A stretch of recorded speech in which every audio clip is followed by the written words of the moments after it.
আজকে সকালবেলা বানাবো ডাল আর তার সঙ্গে থাকবে হচ্ছে রুটি। সকালের টিফিন ডালটা আমি একসঙ্গেই বসিয়ে দেব, কুকারের ভিতরে সব কিছু দিয়ে একসঙ্গে বসিয়ে দেব। ডালটা ভালো করে ধুয়ে এই যে দিয়ে দিচ্ছি কুকারে, তারপরে আটা মেখে নেব। আটা মেখে রুটিটা করব। রাধে রাধে, শুভ সকাল, সুপ্রভাত। কেমন আছো? আশা করি সকলেই ভালো আছো আর আমিও ভালো আছি।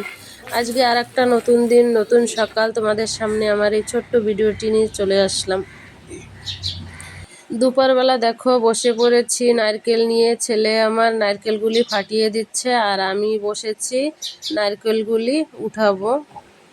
উঠিয়ে তারপরে মিক্সিতে দেবো। আমি আর হাতে যে ওই যে কোরানি দিয়ে কোরায় না, সেটা আমি আর করছি না, কারণ আমার হাতে ভীষণ ব্যথা করে। ওইটা দিয়ে কত সময় বসে, একটা হয় দুটো হয় করা যায়, চার পাঁচটা নারকেল আমি আর কোরানি দিয়ে কোরাচ্ছি না। এই গামলাটার 1 গামলা চাউল গুঁড়ো করেছিলাম, কিন্তু ওই দিনকেরা এমনি কোনো পিঠা পায়েস বানাইনি আমি, কিন্তু ঠাকুরকে দেয়া লাগবে যেহেতু, যার জন্য কয়েকটা সাজের পিঠা বানিয়ে নিয়েছিলাম। দেখো এই যে গ্রাইন্ডার করে রেখেছি, আর জলটা গরম হলে আটাটা ধীরে ধীরে ছেড়ে দেবো এর ভিতরে। আমার বড় ছেলে ওই যে দুধ দিয়ে কুলি পিঠা ভিজায় না, সেইটা খাওয়ার ইচ্ছা ওর, তাই ওইটাই বানিয়ে দেবো, আর কিছু বানাবো না।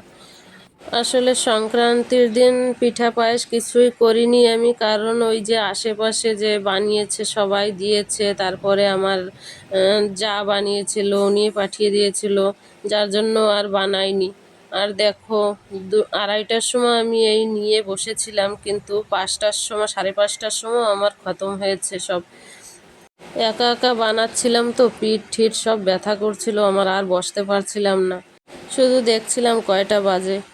আর 1 থালা বানিয়ে ঢেলে দিয়ে আসছিলাম, আর 1 থালা নিয়ে যাব, নিয়ে ঢেলে দেব।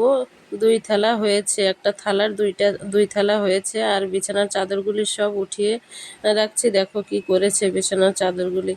আর সবাই ভালো থাকবে, সুস্থ থাকবে। ভিডিওটা কেমন হয়েছে কমেন্ট করে অবশ্যই বলবে।